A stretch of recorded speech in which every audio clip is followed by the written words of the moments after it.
تفسیر قرآن پر مبنی پروگرام قول اللہ میر عدیل عارف کی جانب سے۔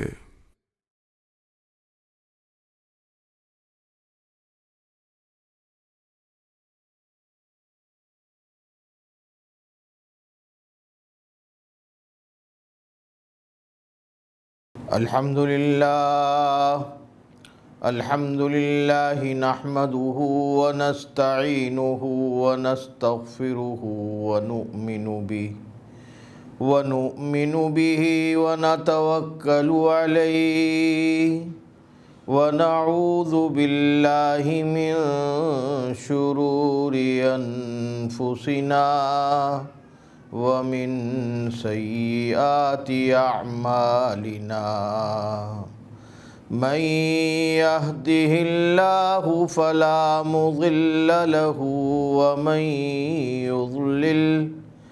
ومن يضلله فلا هادي له وأشهد أن لا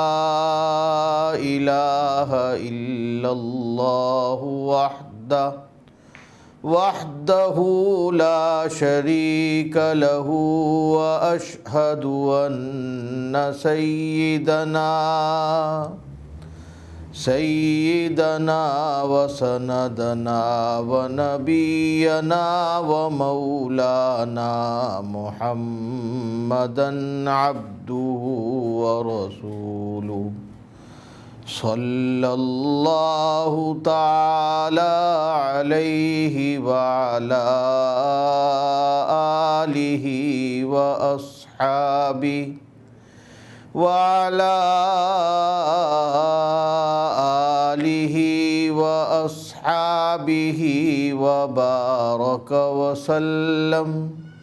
وبارک وسلم تسلیما کثیرا اما بعد فاعوذ باللہ من الشیطان الرجیم بسم اللہ الرحمن الرحیم وقال الملأ من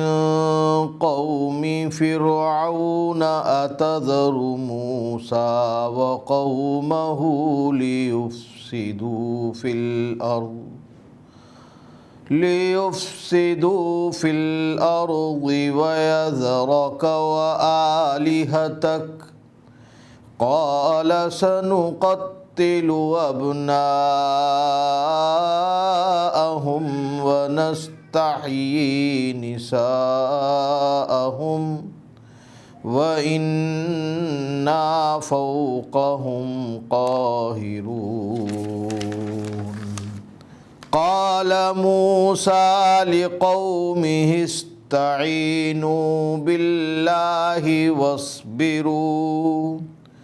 إن الأرض لله يورثها من يشاء من عباده والعاقبة للمتقين قالوا أوذينا من قبل أن تأتينا ومن بعد ما جئتنا قال عسى ربكم أن يهلك عدوكم ويستخلفكم في الأرض فينظر كيف تعملون صدق اللہ العظیم نحمدہ ونصلی علی رسولہ الکریم اما بعد۔ تو حضرت موسیٰ علیہ السلام کو اللہ جل جلالہ نے جو معجزہ عطا فرمایا تھا لاٹھی کا اور ید بیضا کا، اس کی وجہ سے فرعون کو اور اس کے جادوگروں کو شکست ہوئی تھی، اور شکست ہونے کی وجہ سے فرعون کو اور فرعون کے تمام درباریوں کو اللہ جل جلالہ نے یہ ہیبت عطا فرما دی تھی کہ جب فرعون یا اس کے درباری حضرت موسیٰ علیہ السلام کو اور حضرت ہارون علیہ السلام کو دیکھتے تو لکھا ہے روایات کے اندر کہ ان کا پیشاب خطا ہو جایا کرتا تھا، یعنی ان کا پیشاب نکل جایا کرتا تھا، اتنے ڈرے ہوئے تھے، کیونکہ حضرت موسیٰ علیہ السلام کی جو یدا تھی، جو عصا تھی، وہ اتنا بڑا اژدہا بن گئی تھی کہ فرعون بھی ڈر کے بھاگا تھا اور یہ سمجھا تھا کہ شاید مجھے بھی یہ ہڑپ کر لے اور مجھ کو بھی یہ کھا لے یا کم از کم ڈنک مار دے۔ تو اس رکوع کے اندر حضرت والا اللہ تبارک و تعالیٰ نے یہ بیان فرمایا ہے کہ اب فرعون نے اور اس کے درباریوں نے کیا فیصلہ کیا، تو وہ فیصلہ جو ہے یہاں پہ بیان کیا جا رہا ہے۔ فرمایا کہ وقال الملأ من قوم فرعون اتذر موسیٰ، اور بولے سردار، جیسا کہ میں پہلے آج سے تقریباً سورہ اعراف کے شروع میں یہ بیان کر چکا ہوں کہ جتنی بھی قومیں آئی ہیں ان قوموں کے بڑوں کو سردار کہا جاتا تھا اس زمانے میں۔ جیسے آج کل حکومت ہوتی ہے تو گورنر بڑا ہوتا ہے یا وزیر اعلیٰ بڑا ہوتا ہے یا وزیر اعظم یا صدر بڑا ہوتا ہے، اس زمانے میں جو بڑا ہوتا تھا اس کو سردار بولا جاتا تھا، اور جو سب سے بڑا ہوتا تھا اس کو بادشاہ بولا جاتا تھا۔ تو وہ سردار کہنے لگے وقال الملأ من قوم فرعون اتذر موسیٰ، اور بولنے لگے سردار قوم فرعون کے کہ کیوں چھوڑتا ہے تو موسیٰ کو اور اس کی قوم کو کہ دھوم مچائیں وہ ملک کے اندر اور موقوف کر دے تجھ کو اور تیرے بتوں کو، وَيَذَرَكَ وَآلِهَتَكَ قَالَ سَنُقَتِّلُ أَبْنَاءَهُمْ وَنَسْتَحْيِي نِسَاءَهُمْ وَإِنَّا فَوْقَهُمْ قَاهِرُونَ۔ تو وہ فرعون کہنے لگا اب ہم مار ڈالیں گے ان کے بیٹوں کو اور ان کی عورتوں کو زندہ رکھیں گے، اور وَإِنَّا فَوْقَهُمْ قَاهِرُونَ، اور ہم در حقیقت ان کے اوپر زور آور ہیں، یعنی بڑے طاقت والے ہیں۔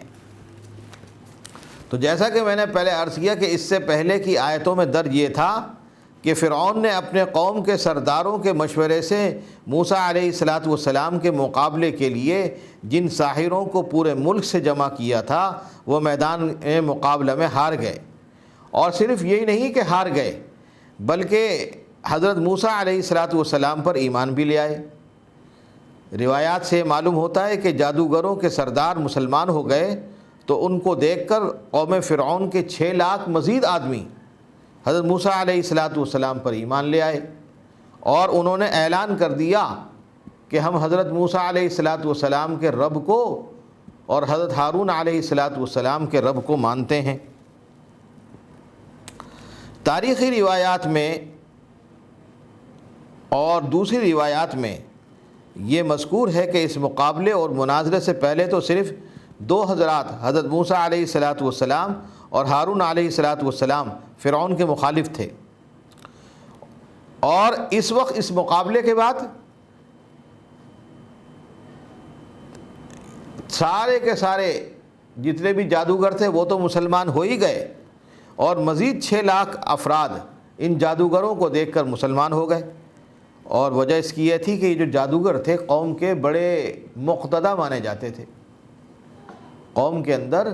بڑے مقتدی مانے جاتے تھے، بڑے اچھے۔ اور میں نے جیسا کہ عرض کیا تھا پچھلے والی رکوع کے اندر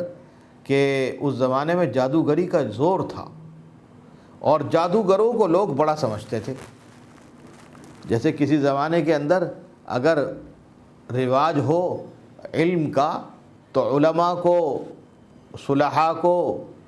اور دین کی بات بیان کرنے والوں کو، خطباء کو بڑا زور ہوتا ہے، اور اگر کسی زمانے میں ڈاکٹروں کو، خطیبوں کو، جو حکیم ہوتے ہیں، طبیب ہوتے ہیں، ان کا زور ہو تو وہ ان کو اس کا زمانہ کہا جاتا ہے۔ تو کہنے کا مقصد یہ ہے کہ اس زمانے کے اندر چونکہ جادوگروں کا زور تھا، تو جادوگروں کے زور کی وجہ سے سارے کے سارے لوگ، جتنے بھی بڑے بڑے لوگ تھے، وہ بھی مسلمان ہو گئے۔ تو اس وقت فرعون بڑا پریشان ہوا، اور اس کی سراسیمگی اس کے اندر جو پیدا ہوئی وہ اس کی بے جا نہ تھی۔ تو اس نے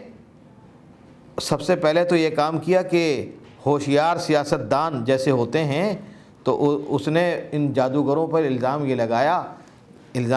کہ تم نے ایسا معلوم ہوتا ہے کہ تم نے حضرت موسیٰ علیہ السلام کے ساتھ کوئی خفیہ سازش کر رکھی تھی پہلے سے، یعنی تمہیں یہ پتہ تھا کہ ہم لوگ ہار جائیں گے اور حضرت موسیٰ علیہ السلام جیت جائیں گے، لہذا تم نے پہلے سے سازش کر رکھی تھی، اور تم نے تو در حقیقت اپنے ملک و ملت کو نقصان پہنچانے کے لیے بغاوت کی ہے، اور وہ بغاوت تم نے اس وجہ سے کی ہے کہ تم کو میرے مقابلے کے اندر آنا تھا اور مجھے ہٹانا تھا۔ تو پہلے تو اس نے ہوشیار سیاستدان ہونے کی وجہ سے یہ بات کہی، پھر جادوگروں کو خطاب کر کے کہا آمنتم بہ قبل ان آذن لکم۔ ارے بھائی، ایک طرف تو یہ تھا کہ تم کو روٹی میں دے رہا ہوں، مکان میں دے رہا ہوں، کپڑا میں دے رہا ہوں، نعوذ باللہ من ذالک، اپنے آپ کو پتہ نہیں کیا سمجھتا تھا، یہ متکبر تھا، اپنے آپ کو خدا کہلواتا تھا، دعوے دار تھا خدا کہلوانے کا۔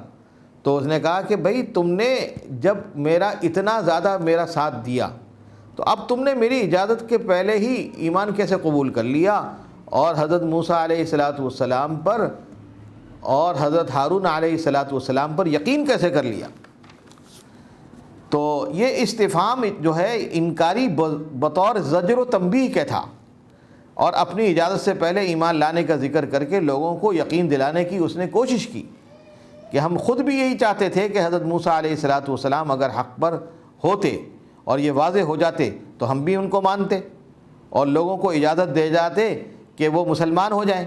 لیکن تم لوگوں نے جلد بازی کی ہے اور حقیقت کو سوچے سمجھے بغیر ایک سازش کا شکار ہو گئے ہو۔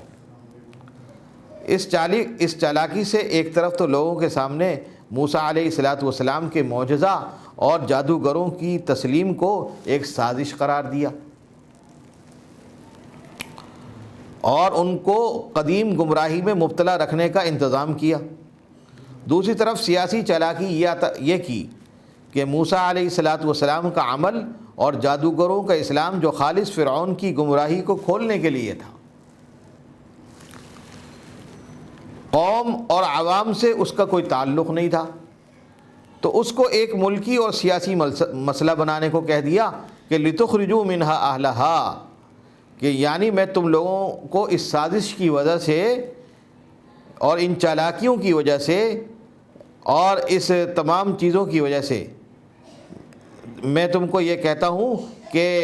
اول تو میں مبہم انداز میں تم کو یہ کہہ رہا ہوں کہ تم کو پتہ چل جائے گا کہ میں کیا کروں گا تمہارے ساتھ۔ اس کی مثال ایسی ہے کہ جب کوئی بڑا آدمی کسی کو ڈراتا ہے تو ایک دم یہ نہیں کہتا کہ میں تمہیں قتل کر دوں گا یا تم کو جیل میں بند کروا دوں گا یا مجھے تمہیں سولی پہ چڑھوا دوں گا یا تمہارے ہاتھ پیر کاٹ دوں گا یا تم کو میں ایسا دفع کروا دوں گا کہ تم کو لوگ پتہ بھی نہیں کر سکیں گے، یہ نہیں کہتا، بلکہ شروع میں مبہم سی باتیں کرتا ہے سیاستدان اور بڑا، اور کہنے لگا کہ ان قریب تم کو معلوم ہو جائے گا کہ میں کیا کروں گا تمہارے ساتھ۔ تو اس کے بعد پھر اس نے کہا کہ لَأُقَطِّعَنَّ أَيْدِيَكُمْ وَأَرْجُلَكُمْ مِنْ خِلَافٍ ثُمَّ لَأُصَلِّبَنَّكُمْ أَجْمَعِينَ۔ پھر کہنے لگا کہ البتہ میں کاٹوں گا تمہارے ہاتھوں کو اور تمہارے پیروں کو آگے پیچھے سے تاکہ تم بے ڈھنگے نظر آؤ۔ ثُمَّ لَأُصَلِّبَنَّكُمْ أَجْمَعِينَ، اور پھر میں تمام کے تمام کو، تمہارے سب کو جو ایمان لے کر آیا ہے اور اس نے یہ کام کیا ہے کہ ایمان لے کے آیا اور مجھ کو وہ غلط کہتا ہے، تو پھر میں اس کو سولی پہ چڑھا دوں گا، نعوذ باللہ من ذالک۔ یعنی میں تم سب کو ہاتھ پیر مختلف جانب سے کے کاٹ کر تم سب کو سولی پہ چڑھا دوں گا۔ فرعون کی اس بدحالی پر قابو پانے اور اپنے درباریوں اور عوام کو قابو میں رکھنے کی کافی تدبیر اگرچہ کر لی گئی تھی اور اس کی ظالمانہ سزائیں پہلے سے مشہور تھیں اور لوگوں کو لرزہ براندام کرنے کے لیے وہ کافی بھی تھیں، لیکن اسلام اور ایمان ایسی زبردست قوت ہے کہ جب وہ کسی کے دل میں گھر کر لیتی ہے تو انسان ساری دنیا اور اس کے وسائل کا مقابلہ کرنے کے لیے تیار ہو جاتا ہے۔ پھر وہ انسان سارا مقابلہ کرنے کے لیے تیار ہو جاتا ہے۔ جیسے ایک بزرگ تھے، ان کی ایک صاحبزادی تھیں، تو انہوں نے یہ ارادہ کیا تھا کہ میں کسی پارسا اور نیک آدمی کو اس سے اس کی شادی کروں گا۔ حالانکہ ان بزرگ کے زمانے میں اس زمانے کے بادشاہ نے بھی ان کی لڑکی سے شادی کی خواہش کا اظہار کیا اور رشتہ بھیجا، لیکن ان بزرگ نے انکار کر دیا کہ نہیں، میں آپ سے نہیں کر سکتا، میں اس لائق نہیں ہوں۔ خیر ڈھونڈ ڈھانڈ کے ایک جگہ سے رشتہ ہوا، وہ بڑا پارسا نیک بزرگ آدمی تھا۔ جب رخصتی ہو کے پہنچی وہاں پہ، تو وہاں پہ دیکھا کہ پورے گھر کے اندر کچھ نہیں ہے، ایک چارپائی ہے، ایک پیالہ ہے، اور پیالے کے اندر ایک روٹی بھیگی ہوئی رکھی ہے، پانی کے اندر بھیگی ہوئی رکھی ہے۔ تو انہوں نے بزرگوں نے اس لڑکی نے کہا کہ یہ کیا ہے؟ کہا کہ میرے پاس جو روٹی تھی میں نے رات کو کھانا کھا لیا ہے، تو اب صبح کا مجھے یہ تھا کہ صبح کو آپ بھی ہوگی، تو لہذا میں نے یہ روٹی بھگو کے رکھ دی ہے، صبح کو ہم دونوں کھائیں گے۔ تو وہ لڑکی یہ سن کر واپس جانے لگی، کہنے لگی بھائی میں نہیں کرتی آپ سے شادی، میں یہیں سے واپس جا رہی ہوں۔ تو انہوں نے کہا بھائی کیا میں نے کیا غلطی کی؟ کہنے لگے جس آدمی کو کل کی فکر ہے اور اللہ پہ بھروسہ نہیں ہے کہ اللہ تعالیٰ مجھ کو کہاں سے دے گا، بلکہ یہ سوچ رہا ہے کہ اللہ تعالیٰ مجھے کہاں سے لا کے دے گا، بلکہ اس کو اصل تو فکر ہونی چاہیے نہیں، اللہ تعالیٰ نے جیسے میرے لیے آج انتظام کیا رزق کا، ایسے کل بھی کرے گا، لہذا میں ایسے آدمی شادی نہیں کرتی، میں جا رہی ہوں۔ تو پھر وہ جو متقی پرہیزگار آدمی تھے، وہ جو لڑکا تھا، اس نے بہت یقین دلایا، اس نے کہا کہ چلو اس کو بھی میں صدقہ کرتا ہوں، آپ چھوڑو اس چکر کو۔ تو اس نے اس کو صدقہ کیا، تو پھر جا کے اس کو چین آیا۔ تو کہنے کا مقصد یہ ہے کہ جب ایمان اور اسلام کسی کے دل میں داخل ہو جاتا ہے اور وہ اس کے دل میں گھر کر لیتا ہے تو انسان ساری دنیا اور اس کے وسائل کا مقابلہ کرنے کے لیے تیار ہو جاتا ہے۔ چنانچہ یہی ہوا کہ یہی جادوگر جو فرعون کو کچھ دیر پہلے اپنا خدا مانتے تھے اور گمراہی کی لوگوں کو تلقین کیا کرتے تھے، اب چند منٹ کے اندر کلمہ پڑھتے ہی ان کے اندر کیا چیز پیدا ہو گئی، اور وہ چیز یہ پیدا ہو گئی کہ فرعون کی ساری دھمکیوں کے جواب میں یہ کہتے ہیں کہ اچھا بھائی ٹھیک ہے، اگر تم ہمیں مار دو گے یا ہمیں تم قتل کر دو گے یا ہماری صورتوں کو بگاڑ دو گے یا ہم کو زہر دے دو گے یا سولی پہ چڑھا دو گے، چلو ٹھیک کر دو، ہم ٹھیک ہے تمہارے سے مقابلہ تو نہیں کر سکتے، مار دو ہم کو،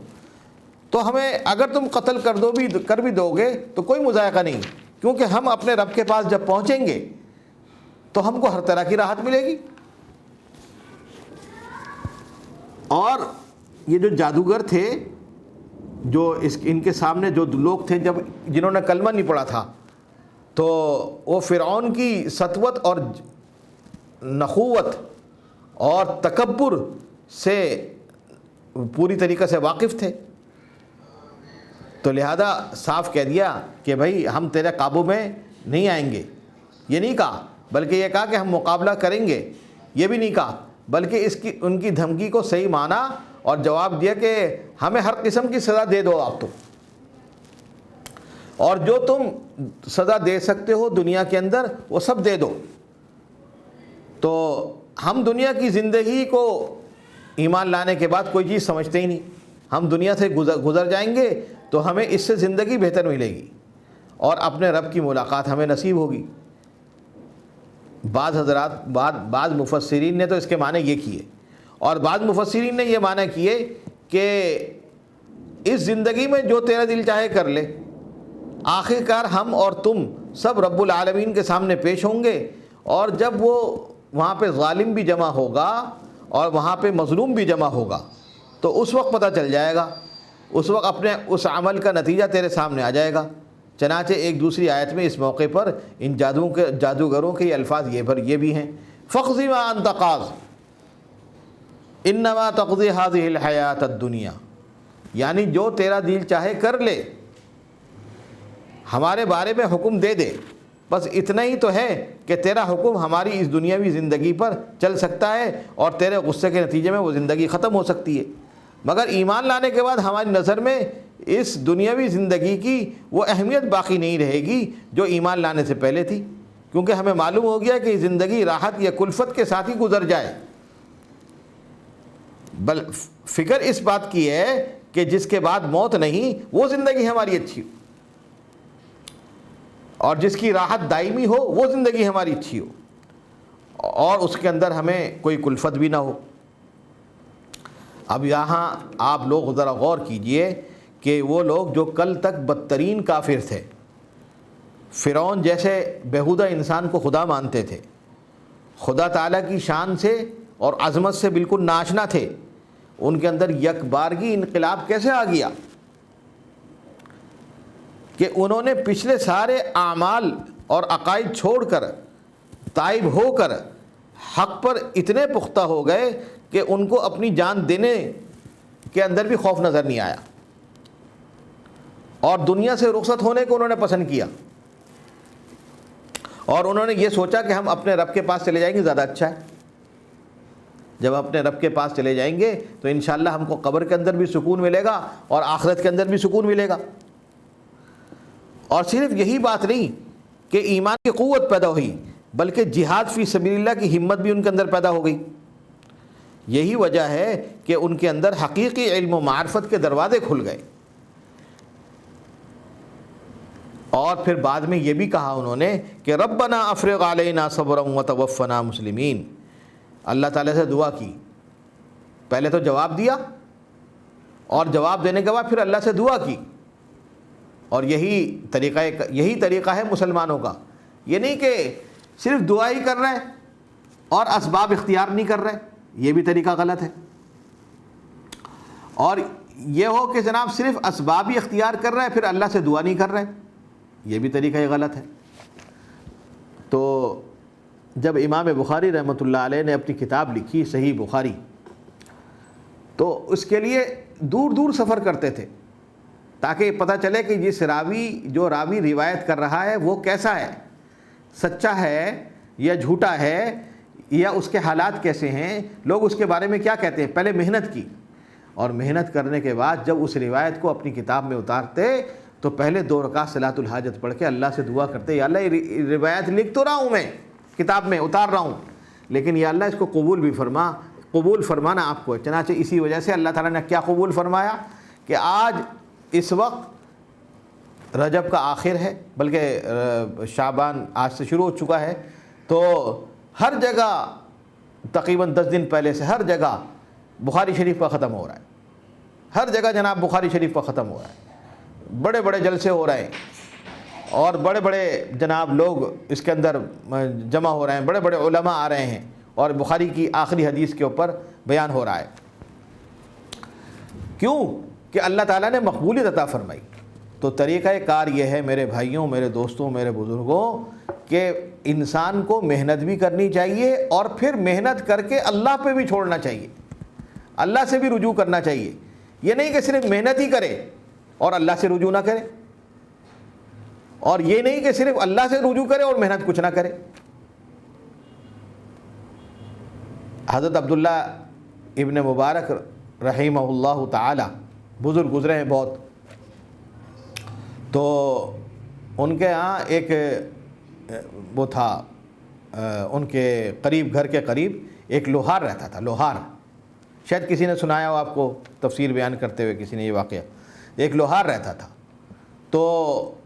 لوہار نیچے، بس لوہار کا کام کیا ہوتا ہے؟ لوہا کوٹنا، اس کو گرم کرنا، اس کو تپانا، اس سے برتن بنانا، اسے مختلف چیزیں بنانا، یہ اس کا کام ہوتا ہے۔ تو لوہار تھا، وہ ایک بیچارہ کام کرتا تھا، لوگ اس کو اپنا لوہے کی چیزیں دیا کرتے تھے، وہ ان کو بناتا تھا، اس کو پیسے ملتے تھے، پھر وہ گھر لے کے جاتا تھا، گھر چلتا تھا اس کا۔ تو دن بھر کام کرتا تھا، رات کو دیر تک کام کرتا تھا، پھر گھر جب رات کافی ہو جاتی پھر جاتا گھر، اور پھر صبح کو اٹھنے کے بعد پھر آ جاتا، بس سوائے آرام کرنے کے اور کام کرنے کے علاوہ اور بیچارے کا کوئی کام، کہیں تفریح پہ چلا جائے یا کہیں گھومنے پھرنے چلا جائے یا کسی کے گھر چلا جائے، کوئی کام ہی نہیں کا موقع ملتا تھا۔ تو لیکن ایک بات اس کے اندر تھی کہ جیسے ہی اذان ہوتی تھی، اذان کی آواز کان میں پڑی تو فوراً لوہا اور ہتھوڑا چھوڑ دیا، بلکہ روایت میں آتا ہے کہ اگر لوہا اٹھا ہوا بھی ہوتا تھا تو اس کو نیچے لانا گوارا نہیں کرتا تھا، وہ وہیں پیچھے چھوڑ دیا کرتا تھا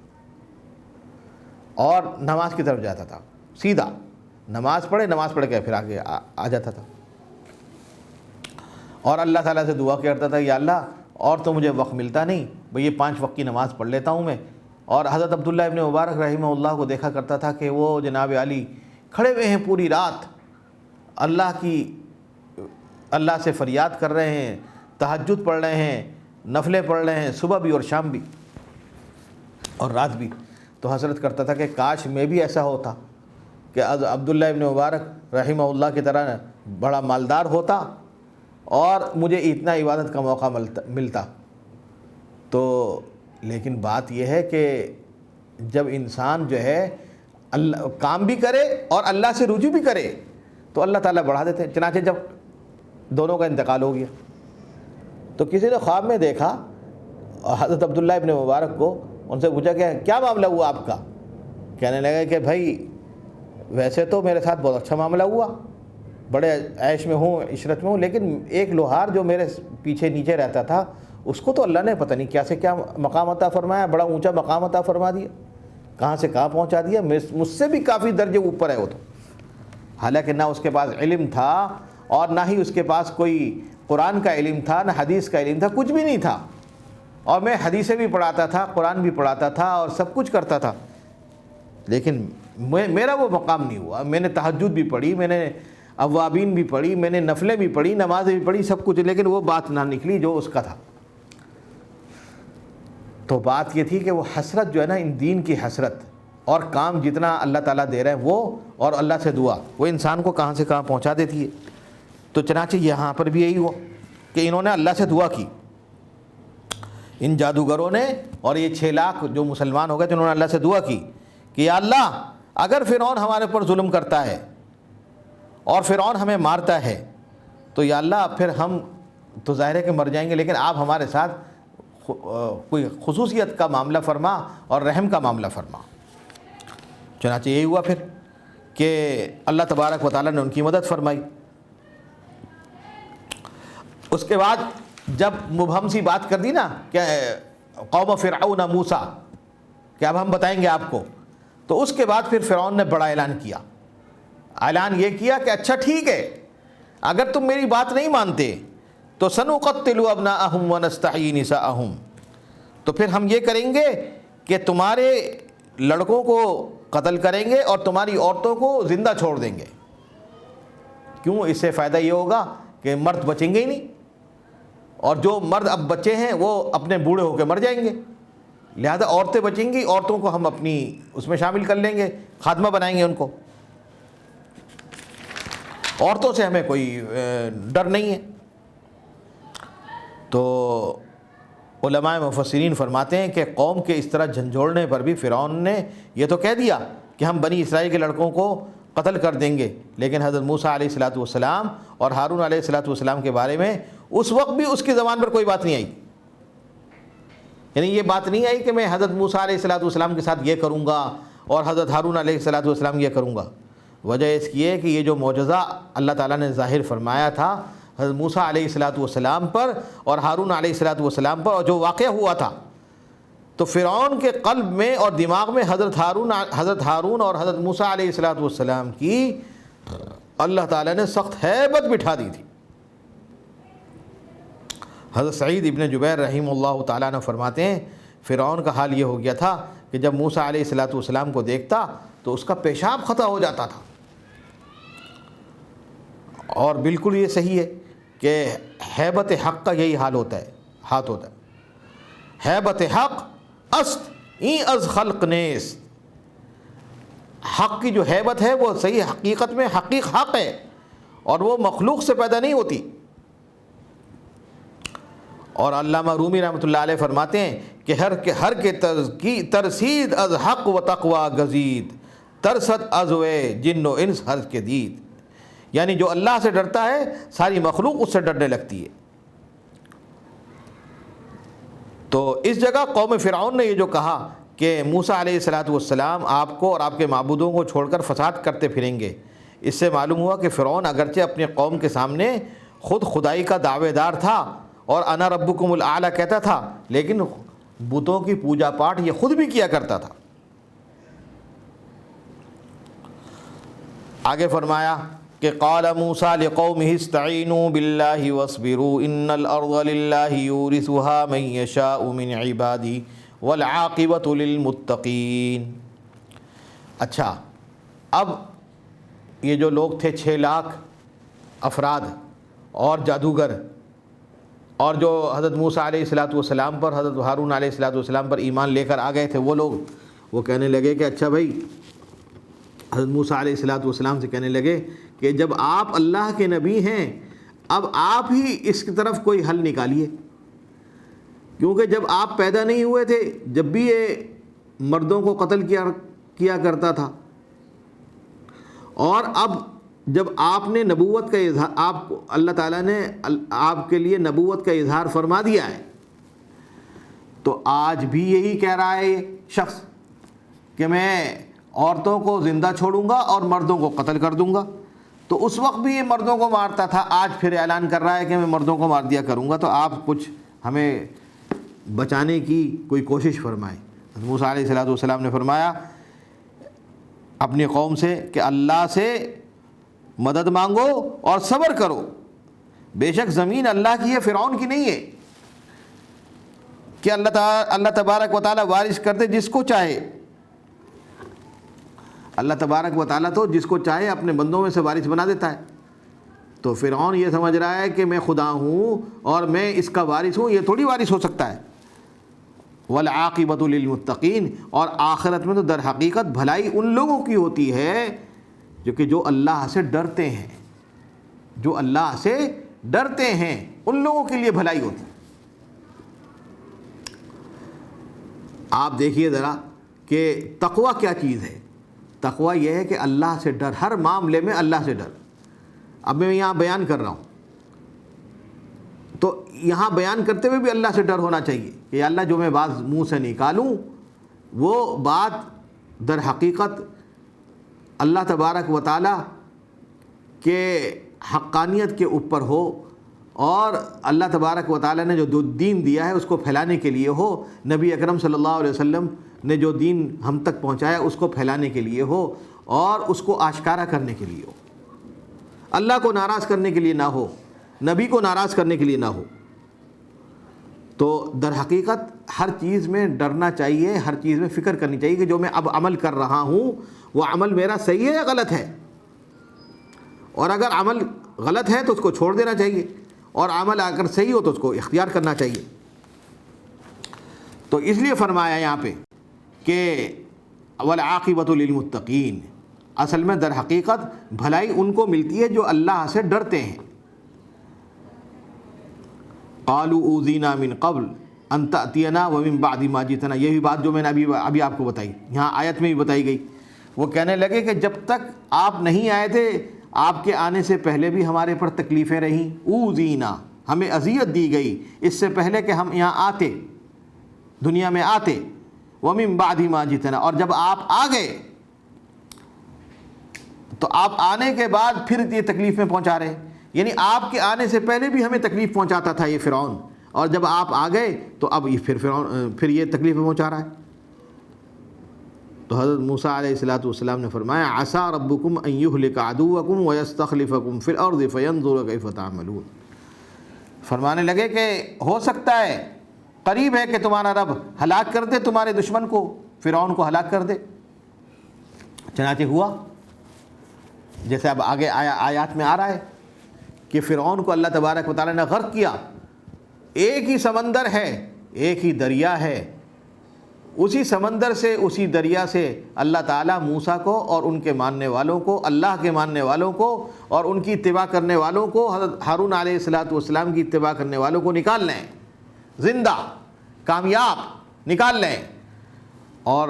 فرعون داخل ہوتا ہے اور اس کی قوم داخل ہوتی ہے، اس کو ماننے والے اس کے اندر داخل ہوتے ہیں، راستے بننے کے بعد تو ان کو اللہ تعالیٰ ڈبا دیتا ہے۔ بات یہ ہے کہ اگر یہ حقیقت آج ہم لوگ سمجھ لیں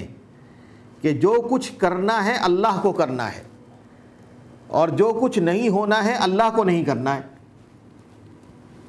کسی انسان کے بس میں نہیں ہے کہ کر لے اور کسی انسان کے بس میں نہیں ہے کہ نہ کر لے۔ اللہ کو کروانا ہوتا ہے تو انسان کرتا ہے، اور جب اللہ کو نہیں کروانا تو نہیں کرتا۔ بس یہ ہے کہ انسان اپنی سوچ اور اپنی فکر یہ بنا لے کہ نہیں، یہ کام اللہ نے فرمایا، یہ کام مجھے کرنا ہے۔ اللہ تعالیٰ نے فرمایا نماز پڑھو، روزہ رکھو، عبادت کرو، نافرمانی نہ کرو، سود نہ کھاؤ اور بدکاری مت کرو، الٹی سیدھی حرکتیں نہ کرو۔ تو یہ تمام چیزیں اللہ کا حکم ہے، ان کے اوپر عمل کرنا ضروری ہے۔ نہیں کریں گے اور اس کے خلاف چلیں گے تو یاد رکھو کہ اللہ کی مدد کبھی نہیں آئے گی۔ پھر اللہ کی مدد تو انہی لوگوں کے ساتھ آتی ہے، انہی لوگوں کے لیے آتی ہے جو اللہ کی بات مانتے ہیں۔ تو حضرت موسیٰ علیہ السلام نے یہی بات فرمائی کہ بھائی اگر تم اللہ کی بات مانو گے اور یہ تم نے جو ایمان قبول کیا ہے اس کے اوپر باقی رہو گے اور اس ایمان کے ساتھ دنیا سے چلے جاؤ گے، اللہ کے پاس پہنچ جاؤ گے، تو تم یاد رکھو تو ایک تو ممکن ہے کہ تمہاری زندگی کے اندر یہ ہو کہ تمہارا دشمن ہلاک ہو جائے، تمہارے دشمن کو اللہ تبارک و تعالی ہلاک کر دے، اور یہ بھی ہو سکتا ہے کہ تم کو آگے چل کے زمین کے اندر خلیفہ بنا دے۔ پھر تم دیکھو کہ تم، اللہ تعالیٰ پھر دیکھے گا کہ تم کیسے کام کرتے ہو۔ چنانچہ جب حضرت موسیٰ علیہ السلام چنانچہ قوم فرعون جب ہلاک ہو گئی اور تباہ و برباد ہو گئی اور فرعون بھی ہلاک ہو گیا، دریا کے اندر ڈوب گیا، تو اللہ تعالیٰ نے حضرت موسیٰ علیہ السلام کو اور ہارون علیہ السلام کو حکومت دی، وہ بادشاہ بن گئے۔ اب جب بادشاہ بن گئے تو ان کی حضرت موسیٰ علیہ السلام کے ماننے والوں کو یہ چاہیے تھا کہ اللہ کے حکم مانتے،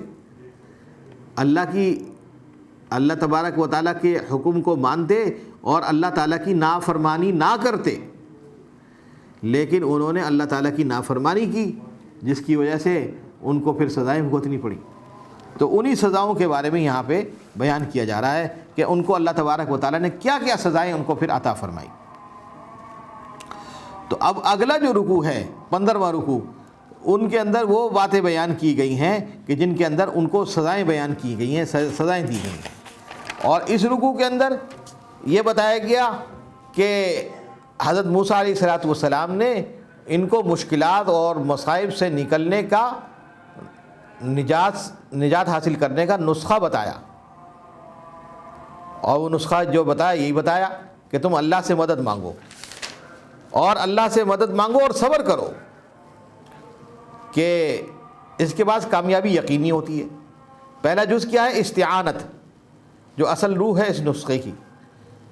وجہ اس کی ہے کہ خالق کائنات جس کی مدد پر ہو تو ساری کی ساری کائنات کا رخ اس کی مدد کی طرف پھر جاتا ہے۔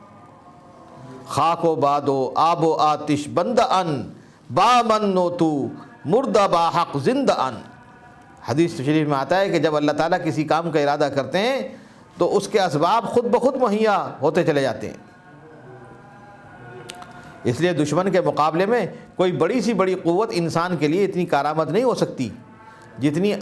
اللہ تعالیٰ سے امداد کی طلب، بشرطے کہ طلب صادق ہو، محض زبان سے کچھ کلمات بولنا نہ ہو۔ اور دوسرا جز کیا ہے اس نسخے کا؟ صبر۔ صبر کے معنی کیا آتے ہیں کہ لغت کے اعتبار سے خلاف طبع چیزوں پر ثابت قدم رہنا اور نفس کو قابو میں رکھنا۔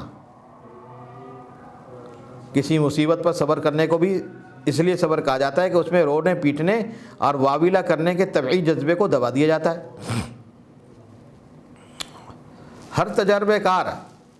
عقل مند جانتا ہے کہ دنیا میں ہر بڑے مقصد کے لیے بہت سی خلاف طبع اور محنت اور مشقت برداشت کی جاتی ہے۔ جس شخص کو محنت اور مشقت کی عادت اور خلاف طبع چیزوں کی برداشت حاصل ہو جائے وہ اکثر مقاصد میں کامیاب ہو جاتا ہے۔ اس لیے حدیث شریف میں آتا ہے، رسول اللہ صلی اللہ علیہ وسلم نے فرمایا کہ صبر ایسی نعمت ہے کہ اس سے زیادہ وسیع تر نعمت کسی کو نہیں ملی۔ یہ روایت امام ابو داؤد نے اپنی کتاب ابو داؤد میں ذکر فرمائی ہے۔ حضرت موسیٰ علیہ السلام کی اس حکیمانہ نصیحت اور اس پر مرتب ہونے والی فتح و نصرت کا اجمالی وعدہ وہ ان بنی اسرائیل کو کیا سمجھ میں آتا؟ تو یہ سب کچھ سن کر وہ بول اٹھے کہ اوذینا من قبل ان تأتینا ومن بعد ما جئتنا، یعنی آپ کے آنے سے پہلے بھی ہمیں ایذائیں دی گئیں اور آپ کے آنے کے بعد بھی ہمیں ایذائیں دی جا رہی ہیں۔ مطلب یہ تھا کہ آپ کے آنے سے پہلے تو ہم اس امید پر گزارتے تھے وقت کہ کوئی پیغمبر ہماری گلو خلاصی کے لیے آئے گا۔ اب آپ کے آنے کے بعد بھی یہی ایذاؤں کا سلسلہ رہا تو ہم کیا کریں گے؟ اس لیے پھر حضرت موسیٰ علیہ السلام نے اس حقیقت کو واضح کرنے کے لیے فرمایا، عسیٰ ربکم ان یہلک عدوکم ویستخلفکم فی الارض فینظر کیف تعملون، کہ یہ بات دور نہیں کہ اگر تم نے ہماری نصیحت کو مان لیا تو بہت جلد تمہارا دشمن ہلاک و برباد ہو جائے گا اور ملک پر تم کو قبضہ اور اقتدار ملے گا، مگر ساتھ میں یہ بھی فرما دیا کہ فینظر کیف تعملون، اس دنیا میں کسی زمین کی حکومت اور سلطنت خود کوئی مقصد نہیں، بلکہ زمین پر عدل و انصاف قائم کرنا اور اللہ کی بتائی ہوئی نیکی کو پھیلانا اور بدی کو روکنے کے لیے کسی انسان کو کسی ملک کی حکومت دی جاتی ہے۔ اس لیے جب تم کو ملک مصر پر اقتدار حاصل ہو جائے تو ہوشیار رہو، ایسا نہ ہو کہ تم بھی حکومت اور اقتدار کے نشے میں اپنے سے پہلے لوگوں کے انجام کو بھلا بیٹھو۔ تو اس آیت میں در حقیقت اللہ تبارک و تعالی حکمران طبقے کو بھی تنبیہ فرما رہے ہیں اور کہہ رہے ہیں کہ در حقیقت حکومت و سلطنت تو اللہ کا حق ہے۔ اگر انسان کو خلیفہ بنایا جاتا ہے، وزیر اعظم بنایا جاتا ہے، صدر بنایا جاتا ہے تو وہ بھی اللہ تعالیٰ بناتا ہے اور جب چاہتا ہے چھین لیتا ہے۔ تؤتی الملک من تشاء وتنزع الملک ممن تشاء، اس آیت کا یہی مطلب ہے، جس کو چاہتا ہے ملک دیتا ہے اور جس سے چاہتا ہے چھین لیتا ہے۔ مطلب یہ ہے کہ جس کو کسی زمین پر حکومت عطا کی جاتی ہے وہ در حقیقت حکمران فرد یا حکمران جماعت کا امتحان ہوتا ہے کہ وہ مقصد حکومت یعنی قیام عدل و انصاف اور اقامت امر بالمعروف اور نہی عن المنکر کو کس حد تک ادا کرتا ہے۔ ایک خلیفہ گزرے ہیں، خلیفہ منصور، ایک بزرگ ان کے پاس پہنچے، یہ آیت پڑھی، عسیٰ ربکم ان یہلک عدوکم ویستخلفکم فی الارض، جس میں یہ بشارت تھی کہ ان کو خلافت ملنے والی ہے۔ اتفاق یہ ہوا کہ منصور کچھ دنوں کے بعد بادشاہ بن گیا، تو منصور نے ان کی پیشن گوئی میں جو آیت مذکورہ کے تحت فرمائی گئی تھی تو ان کو یاد دلائی۔ تو حضرت عمر نے فرمایا کہ دیکھو ہاں خلیفہ تو ہو گئے تمہاری یہ جو پیشن گوئی ہے تو پوری ہو گئی، لیکن ایک چیز باقی ہے کہ اللہ تعالیٰ یہ بھی فرمایا فَيَنْظُرَ كَيْفَ تَعْمَلُونَ، مطلب یہ ہے کہ ملک کا خلیفہ اور امیر بن جانا کوئی فخر اور مسرت کی چیز نہیں، کیونکہ اللہ تعالیٰ اب یہ دیکھنا چاہتے ہیں کہ خلافت اور حکومت میں اس کا رویہ کیسا رہے گا اور کیا ہوگا۔ اب اس کو اللہ تعالیٰ کو دیکھنا ہے کہ اب یہ کیا کرے گا، آیا حکومت کے اندر رہ کر دین کے خلاف فیصلے کرے گا، اللہ کی مرضی کے خلاف فیصلے کرے گا، قرآن کے فیصلے کے خلاف فیصلے کرے گا، علماء کو ستائے گا اور دین پھیلانے والوں کو ستائے گا، یہ کیا کرے گا، یہ کس کا ساتھ دے گا۔ تو بات یہی ہے کہ بھائی انسان کو یہ آیت یہ بتلا رہی ہے فینظر کیف تعملون، یہ بتلا رہی ہے کہ اللہ تبارک و تعالیٰ اگر کسی کو حکومت دے، کسی کو اقتدار دے، کسی کو سربراہی دے، تو اس کا مطلب یہ نہیں ہوتا کہ وہ تکبر کرے اور لوگوں کو پھنسائے، لوگوں کو تنگ کرے، بلکہ اس لیے ہوتا ہے کہ اللہ تعالیٰ یہ دیکھنا چاہتے ہیں کہ اب کرے گا کیا وہ، اور اگر وہ صحیح طرح کام نہیں کرتا تو اللہ تعالیٰ چھین لیتا ہے۔ آج جتنی بھی حکومتیں آئیں اللہ تبارک و تعالیٰ نے جب تک چاہا وہ باقی رہی، اور جب اللہ نے چاہا کہ باقی نہ رہیں، اللہ تعالیٰ نے کوئی نہ کوئی ایسا معاملہ پیدا فرما دیا۔ بھائی ظاہر ہے کہ اللہ ہی نے اس کو اقتدار دیا تھا، اب اللہ تعالیٰ ہی چھینیں گے اس کو، اللہ تعالیٰ نے خود بخود چھین لیا۔ اس لیے ہمیشہ اللہ تعالیٰ سے ڈرنا چاہیے اور وہ کام کرنا چاہیے جو اللہ کی مرضی کے خلاف نہ ہو اور رسول اکرم صلی اللہ علیہ وسلم کی تعلیمات کے خلاف نہ ہو۔ اللہ تعالیٰ ہم سب کو اس پر عمل کرنے کی توفیق کامل عطا فرمائے۔ وآخر دعوانا ان الحمدللہ رب العالمین۔ یہ 14واں رکوع پورا ہوا، اب انشاءاللہ 15واں رکوع کو اس کے بعد تلاوت کی جائے گی۔ وآخر دعوانا الحمدللہ رب العالمین۔ تفسیر قرآن پر مبنی پروگرام قول اللہ میر عدیل عارف کی جانب سے